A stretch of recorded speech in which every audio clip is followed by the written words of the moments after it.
লা হাওলা ওয়ালা কুওয়াতা ইল্লা বিল্লাহ। যদি কেউ প্রতিদিন 100 বার পড়ে 100 বার, আল্লাহর নবী বলেন দারিদ্রতা তাকে কখনো স্পর্শ করবে না। কতবার পড়লে? পারবো না ইনশাআল্লাহ। এবার আরেক হাদিস শুনেন, রাসূল বলেন লা হাওলা ওয়ালা কুওয়াতা ইল্লা বিল্লাহ দাওয়াউন লিতিসঈন ওয়া তিসঈনা দা। রাসূল বলেন লা হাওলা ওয়ালা কুওয়াতা ইল্লা বিল্লাহ 99টা রোগের ঔষধ।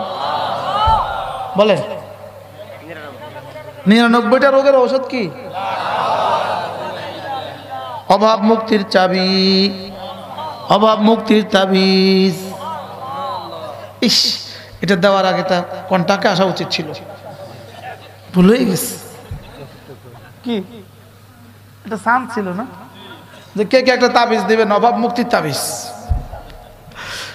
লা হাওলা ওয়ালা কুওয়াতা ইল্লা বিল্লাহ। বলেন লা হাওলা ওয়ালা কুওয়াতা ইল্লা বিল্লাহ।